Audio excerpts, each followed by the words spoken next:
Shalom Bapak Ibu.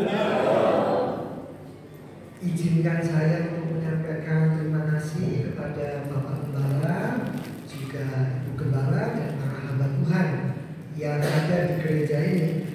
Saya percaya Tuhan ada di tempat ini. Jadi Bapak Ibu nanti pulang harus dalam keadaan yang sudah dikembangkan, dipulihkan oleh Tuhan.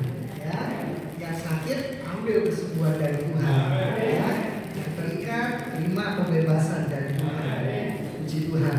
Bapak Ibu, saya ajak kita untuk membuka di dalam kitab Amsal. Ya, mari kita membuka kitab Amsal. Kita akan membaca pasal 30, Bapak Ibu, ayat 1 sampai ayat yang ke-9, ya.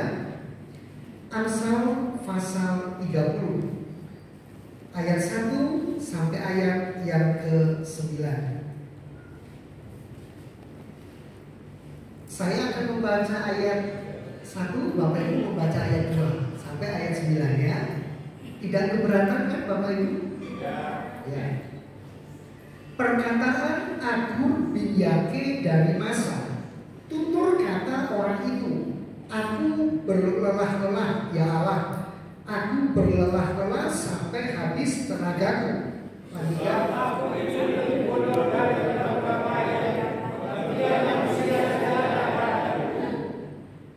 Juga tidak mempelajari hikmat, sehingga tidak dapat kukenal yang Maha Kudus.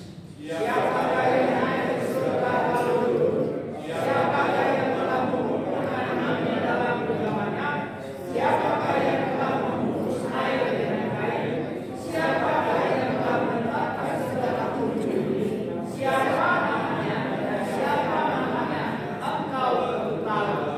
Semua firman Allah adalah murni. Ia adalah perisai bagi orang-orang yang berlindung padanya. Jangan menambahi firman-Nya, supaya engkau tidak tergoda dan akan berdusta. Dua hal aku mohon kepadamu, jangan itu kau tolak sebelum aku mati, yakni jauhkanlah daripada kecurahan dan kebohongan, jangan berikan kepadaku kemiskinan dan kekayaan, biarkanlah aku menikmati makanan yang menjadi bagianku, supaya kalau aku kenyang, aku tidak menyangkalmu dan berkata, siapa Tuhan itu? Atau kalau aku miskin, aku mencuri dan mencemarkan nama Allahku. Bapak Ibu jemaat yang saya hormati, seringkali kalau disebut Amsal, itu pemikiran kita selalu kepada Amsal Salomo atau Amsal Soleman, ya. Tetapi pasal 30 ditulis bukan oleh Salomo, oleh Agur bin Yake dari Masa. Ada yang menafsirkan ini nama samaran, Pak, untuk Salomo. Tapi saya lebih percaya ini memang pribadi yang lain, bukan Salomo yang menulis. Karena tidak semua Amsal itu ditulis oleh Salomo. Amsal 30 ditulis oleh Agur bin Yake. Dari Amsal 30 ayat 1 sampai yang ke-9, setidaknya saya akan belajar dan mengajak Bapak Ibu untuk memperhatikan ayat-ayat ini, bahwa ada beberapa bagian yang prinsip dalam kehidupan yang kita harus mempelajari. Agur bin Yake namanya hanya ditulis satu kali saja di dalam Alkitab, yaitu di dalam Amsal 30 ini. Bapak Ibu boleh cari di seluruh Alkitab, tidak ada namanya lagi kecuali dalam Amsal 30. Itu berarti Agur ini bukan orang yang terkenal. Ia juga bukan orang yang populer pada masa itu. Hari ini adalah masa dunia tanpa batas. Untuk menjadi terkenal itu sangat gampang sekali. Orang akan pakai medsos, orang akan pakai multimedia. Saya nggak tahu apa lagi namanya untuk bisa menjadi terkenal, dikenal, disanjung, dihormati, dan dipuji atau dipuja. Tetapi saya tertarik dengan Agur bin Yaki. Saya yakin hidupnya tidak beda dengan Bapak Ibu dan saya. Hidupnya penuh dengan perjuangan. Karena itu dia berkata, aku ini berlelah-lelah, bahkan sampai habis tenagaku. Dia menggambarkan dirinya adalah seperti orang yang bodoh. Hidup ini begitu berat, kerja itu tidak gampang. Dan dia berkata, pengertian manusia tidak ada padaku. Dalam ayat 2, sebab aku ini mengakui aku ini orang yang bodoh, orang yang tidak berhikmat. Saudara, adakah di antara saudara yang datang pagi hari ini dan berkata, saya adalah orang yang hebat, saya adalah orang yang terkenal, saya adalah orang yang disanjung-sanjung, dipuji dan disembah, apalagi disembah, ya. Bapak Ibu, Agur bin Yaki bahkan tempat asalnya pun tidak dikenal di dalam Alkitab. Dikatakan dia berasal dari sebuah kota yang bernama Masa. Di mana itu? Di peta mungkin dicari, juga tidak dikenal. Pada bagian ini saya belajar, Bapak Ibu, dalam hidup ini yang terpenting adalah bukan menjadi terkenal. Siapa Bapak Ibu dan siapa saya? Orang tidak menghormati kita, itu bukan masalah. Yang terpenting adalah Bapak Ibu dan saya dikenal oleh Allah. Itu jauh lebih penting. Ketika kita masuk di dalam ruang doa, ketika kita di kamar, ketika kita menyembah, ketika kita beribadah, lalu Tuhan berkata, aku senang kamu menyembah aku. Tidakkah itu lebih indah? Saudara boleh punya nama yang harum, saudara boleh terkenal, tapi kalau saudara tidak dikenal oleh Allah, saudara ditolak oleh Allah, apapun yang saudara kerjakan sia-sia di hadapan Tuhan. Jadi pagi hari ini Bapak Ibu, dalam ibadah raya pagi ini saya mendorong setiap kita, mari kita berusaha memposisikan diri menjadi pribadi yang dikenal oleh Allah. Di tengah-tengah dunia yang tanpa batas ini, di tengah-tengah dunia yang penuh dengan gejolak, di mana setiap kita dalam bekerja, dalam berumah tangga, kita ini sedang berjuang dengan berat. Tempatkan dan posisikan hidup kita supaya kita dikenal oleh Allah. Mari kita membuka Galatia pasal 4 ayat yang ke-9. Galatia pasalnya yang ke-4 ayat yang ke-9. Bisa ditampilkan ayat-ayatnya. Galatia pasal 4 ayat yang ke-9. Tetapi sekarang sesudah kamu mengenal Allah, atau lebih baik sesudah kamu dikenal Allah, bagaimanakah kamu berbalik lagi kepada roh dunia yang lemah dan miskin dan mau mulai memperhambakan diri lagi kepadanya. Saudara, di tengah-tengah perjuangan hidupnya, akhirnya Agur harus sampai pada satu titik. Dia tahu dia belum mengenal Allah. Dia harus belajar mencari Allah. Dia harus belajar mengenal Allah supaya dia dikenal oleh Allah. Saudara, dikatakan di dalam ayat yang ketiga, juga tidak mempelajari hikmat, sehingga tidak dapat mengenal yang Maha Kudus. Karena dia tidak kenal Allah, pergumulan hidupnya, perjuangannya membuahkan kekecewaan, keputusasaan, kebencian, kemarahan. Dia mendiskreditkan Tuhan. Karena itu dalam ayat 2 dia berkata, aku ini bahkan lebih bodoh daripada orang lain. Pengertian manusia tidak ada padaku, karena aku tidak mencari Allah, karena aku tidak mengenal Allah. Karena itu dalam ayat 1 dia berkata, aku sudah capek, aku sudah bosan, aku sudah kecewa. Hidup ikut Tuhan kok seperti ini terus menerus. Tapi setelah dia mengenal Allah, dia harus percaya sekarang Allah mengenal hidupnya. Kalau Allah mengenal hidupnya, maka segala yang terjadi tidak ada yang kebetulan. Kenapa saudara duduk di gereja ini? Karena Tuhan yang menempatkan saudara. Saudara harus mendukung pelayanan Bapak Gembala dan Ibu Gembala. Tetap aktif, setia, tekun, sungguh-sungguh, dan saudara akan terima mahkota dari Tuhan. Tapi orang yang tidak mengenal Allahnya dan dia tidak dikenal oleh Allah, dia hanya berputar-putar dalam perjuangan hidup. Untuk apa? Mengasihani diri sendiri. Untuk apa? Berkata, kenapa saya tidak diperhatikan? Kenapa saya tidak dihormati? Kenapa saya tidak dilayani? Dan kenapa? Kenapa? Selalu seperti itu.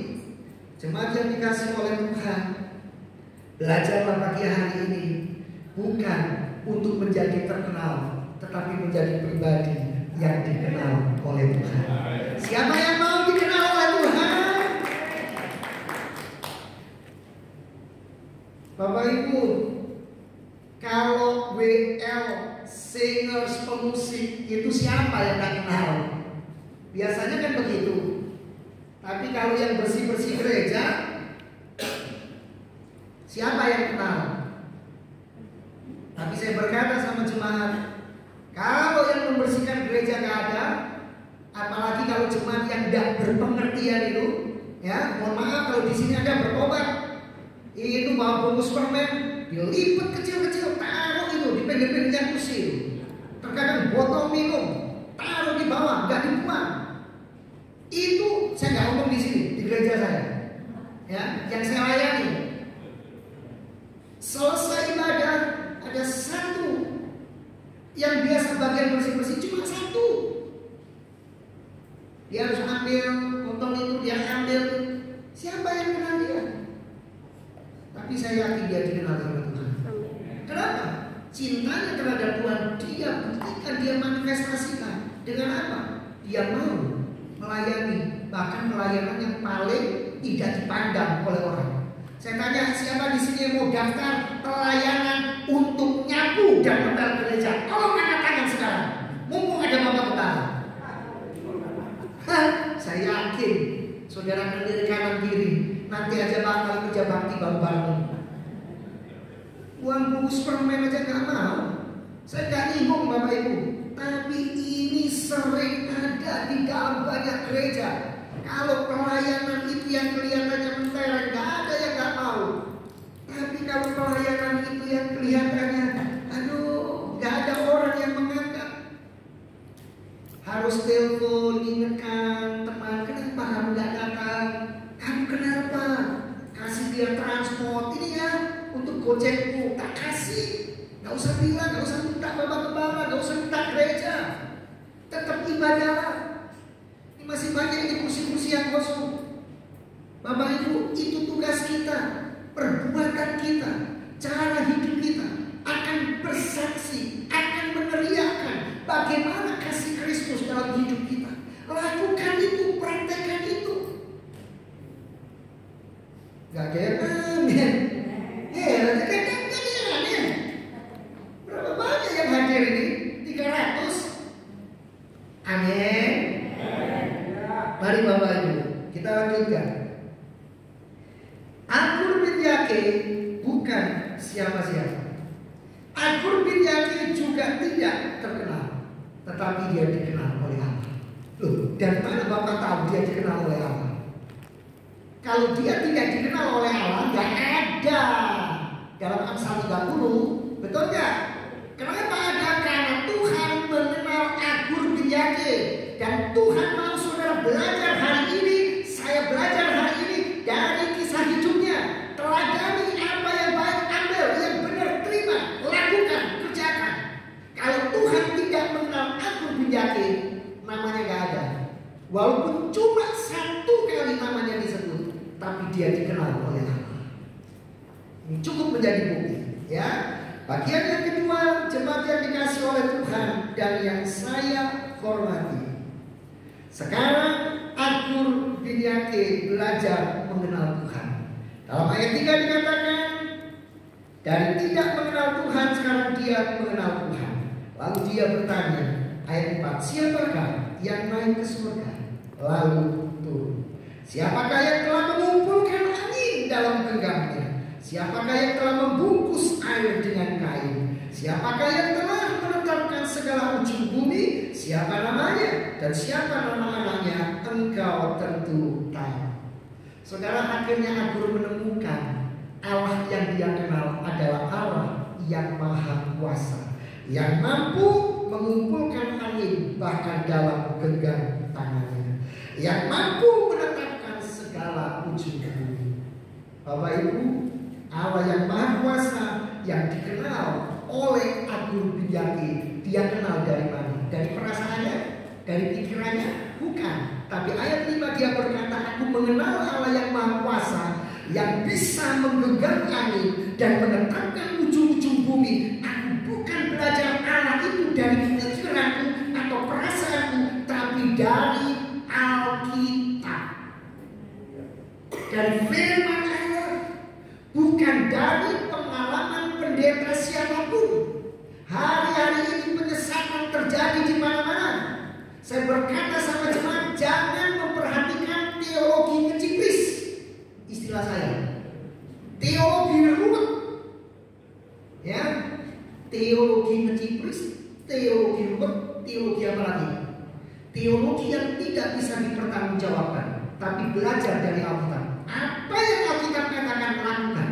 Dan Agur Binyaki berkata, ayat 5, semua firman Allah adalah murni. Saudara, semua yang ada di sini adalah firman Allah. Ini bukan berisi sebagian firman Allah dan sebagian legenda atau dongeng atau mitos. Semua yang ada di sini adalah firman Allah.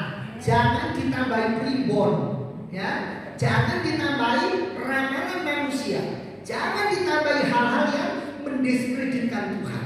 Dan Agur Binyaki dia baca firman, dia renungkan firman, dia lakukan firman, dan firman itu bagikan perisai dan perlindungan dalam hidupnya. Karena itu dia dengan tegas berkata, hati-hati gereja Tuhan hari-hari ini. Dan ini terjadi. Saudara, apakah pada masa itu Agur Binyaki tahu? Tidak. Tapi hari ini nubuat ini terjadi. Apa? Banyak orang menambahi firman Tuhan. Karena itu dikatakan jangan menambahi firman-Nya, supaya engkau tidak ditegurnya dan dianggap pendusta. Amin. Jangan ditambah berarti juga jangan dikurangi. Heran saya kok berani itu pendeta-pendeta besar yang terkenal berkata perpuluhan itu sudah tidak ada lagi. Ayatnya loh jelas ada. Itu perjanjian lama, tidak ada perjanjian baru, ngaco aja. Itu yang saya bilang teologi kecipris. Perjanjian baru juga ada, Bapak Ibu. Kita tidak sedang membahas tentang itu. Apa sih yang kita tidak terima dari Tuhan? Semuanya dimiliki Tuhan. Semua yang kita punya ini punya Tuhan. Ada yang punya sendiri. Tolong lihat kanan kiri bilang, ada yang punya. Apa yang kita punya, Bapak Ibu? Saudara datang ke dalam dunia tidak membawa apa-apa. Ada yang datang waktu dilahirkan bawa selimut, kain sutra atau kain katun. Gak ada. Waktu saudara pulang juga tidak akan bawa apa-apa. Perhatikan ini, Bapak Ibu. Karena itu Agur Binyaki berkata dengan tegas, lakukan saja yang sesuai firman, jangan ditambah, jangan dikurang. Jangan belajar mengenal Allah dari perasaan. Kalau hatiku senang aku ke gereja, kalau hatiku sumpah aku nggak mau ke gereja. Banyak loh Bapak Ibu. Saya nggak ngomong lagi gereja ini ya, tempat yang saya layani saja. Selalu berkata, Pak, saya ini Pak masih dalam perkumpulan rumah tangga. Jadi izinkan saya untuk tidak beribadah. Ini model apa? Saya bilang teologi dari mana? Belajar dari siapa Bapak Ibu ini? Semakin banyak perkumpulan, semakin setia, semakin sungguh-sungguh. Jangan meninggalkan Tuhan. Sebaliknya malaikat teman-teman juga sama seperti itu, Bapak Ibu berkata seperti ini, Pak, saya ini gereja, nanti aja bakal support. Nah, keterlaluan ini. Ya kan? Jadi gereja cuma jadi bahan apa? Tempat di mana curhat. Tempat di mana cari berkat. Saya bilang bertobat. Dalam segala kondisi, dalam segala keadaan, lakukan sesuai firman Allah. Kalau beribadah diberkati roti makananmu. Amin. Diberkati istri, suami, anak-anakmu. Diberkati masa depan hidupmu. Diberkati rumah tanggamu. Diberkati pekerjaanmu. Diberkati segala galanya dalam hidupmu. Bagaimana saudara mengambil misi tadi? Saudara yang pernah merefleksikan, memanifestasikan kasih Kristus terhadap istri, terhadap suami, terhadap anak-anak. Rumah tangga isinya cuma bertikai terus. Saling mengutuki, saling mencaci maki, dan saling berkata-kata yang buruk, tidak sesuai firman Tuhan. Saudara, dari orang yang tidak mengenal Allah, Agur Widyati, dia berkata, hidupku dalam perjuangan yang berat. Setelah mengenal Allah, apakah berarti gak punya pergumulan? Masih punya. Buktinya apa? Dia masih harus punya permintaan.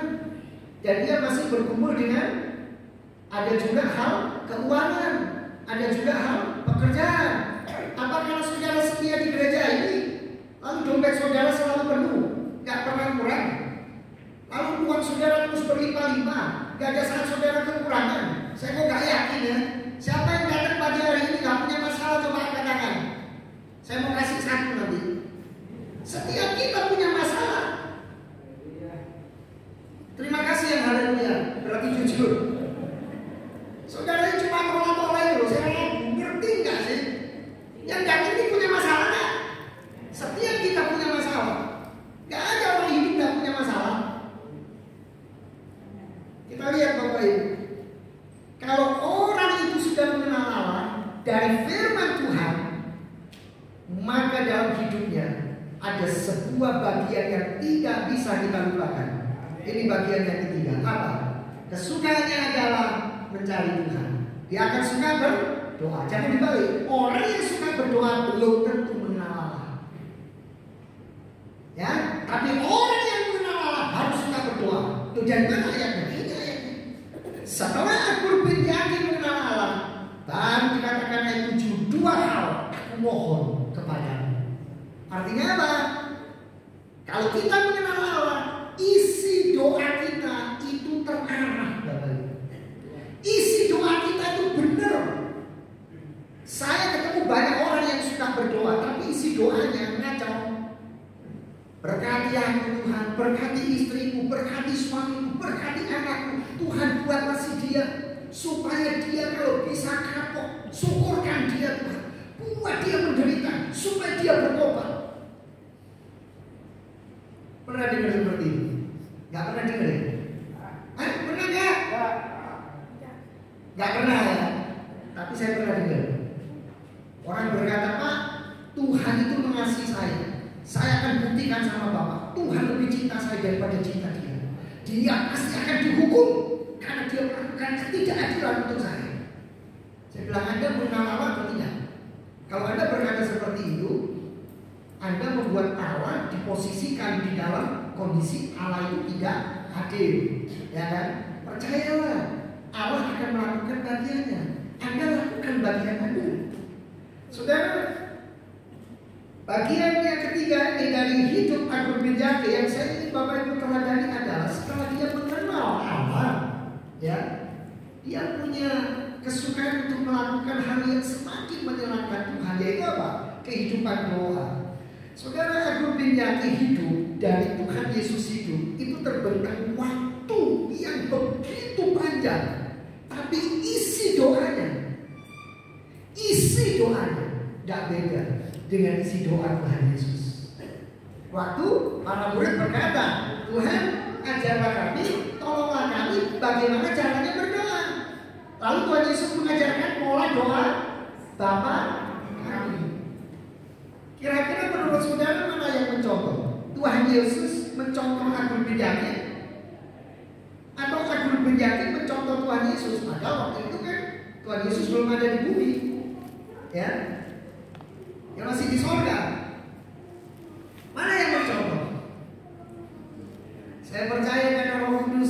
muka untuk Agur Pinjaki.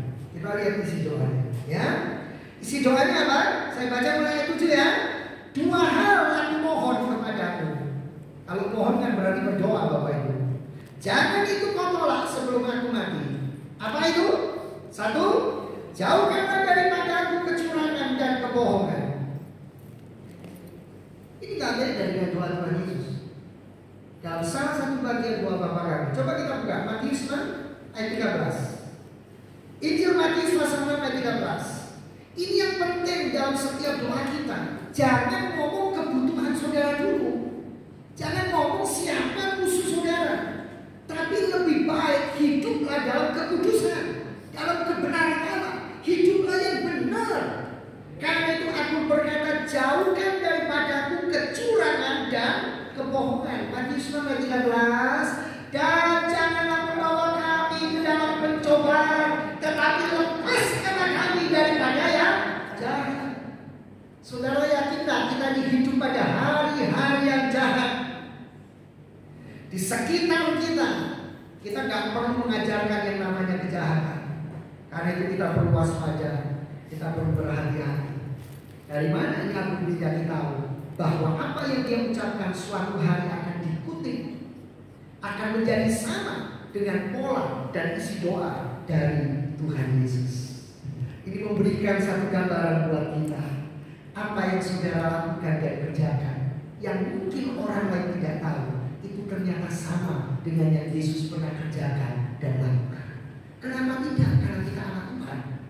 Ada Roh Kudus dalam Yesus, ada Roh Kudus dalam hidup kita.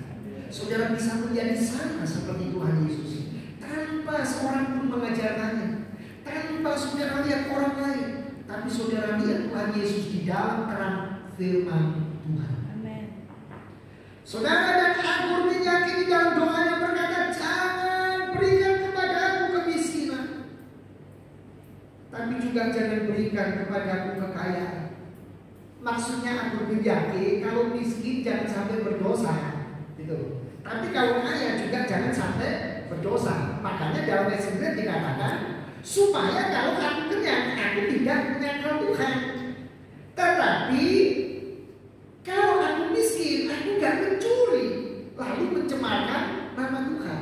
Kalau kaya menyangkal Tuhan, gak sampai kayak begitu. Makanya Agur Pinjaki berdoa, jangan berikan kepadaku kemiskinan, jangan berikan kepadaku kekayaan, biarkan aku menikmati makanan yang menjadi bagian. Saudara, saya bukan menentang orang yang berkata bahwa di dalam Tuhan Yesus itu kita diberkati. Enggak loh Bapak Ibu, jangan salah ya. Memang saya nggak setuju kalau teologi kemakmuran. Saya juga nggak setuju kalau teologi salib. Kalau teologi salib, setiap orang percaya itu harus hidup menderita, nggak boleh senang. Bukan itu maksudnya. Tapi kalau teologi kemakmuran, kalau orang itu tetap miskin, nggak pernah diberkati, berarti dia bukan anak Tuhan yang berkenan sama Tuhan. Itu juga bukan standar atau ukurannya. Tapi yang saya mau ajarkan, Agur Pinjaki ini ternyata tahu isi Alkitab, benang merahnya dari Kejadian sampai Wahyu. Lah kalau nggak miskin, tapi juga nggak kaya, lah apa kalau gitu? Ini yang saya mau sampaikan Bapak Ibu, banyak gereja yang salah karena dalam pola doa Bapak kami, Matius 6 ayat 11 kalau dibuka. Ini yang penting, hukum Alkitab bukan miskin atau kaya, tetapi apa? Berikanlah kami pada hari ini makanan kami yang amin. Butuh mobil, Tuhan izinkan ada mobil. Butuh sepeda motor, Tuhan kasih sepeda motor secukupnya. Saudara, secukupnya untuk saya belum tentu sama secukupnya buat Bapak Gembala. Secukupnya buat Bapak Gembala belum tentu sama secukupnya untuk saya. Secukupnya untuk saya belum tentu sama secukupnya untuk Bapak Ibu. Semiskin-miskinnya orang, masih ada orang yang lebih miskin dari orang miskin ini. Sekaya-kaya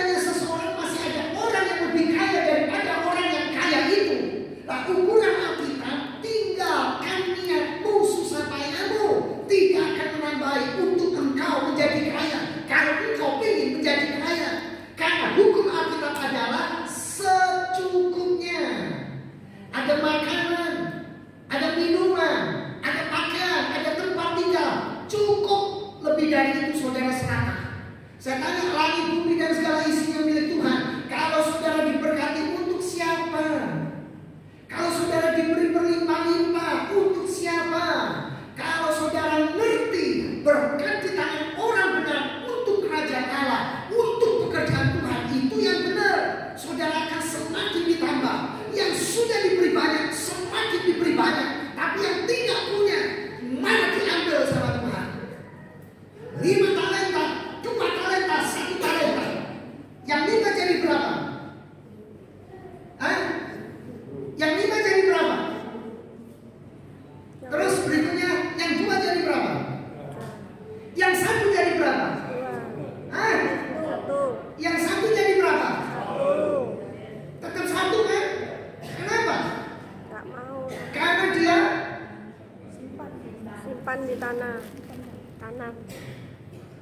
nabung boleh nggak? Nabung boleh, menibur yang tidak boleh. Ya, saudara simpan terus, saudara timbun terus. Itu ada roh ketamakan dan kesenangan di dalamnya. Tapi kalau saudara menabung, waktu dibutuhkan untuk pekerjaan Tuhan, saudara berani ambil, serahkan itu untuk kemuliaan Tuhan. Saudara akan semakin dipercaya sama Tuhan. Jemaat yang dikasih oleh Tuhan, banyak orang yang mengaku saya suka berdoa.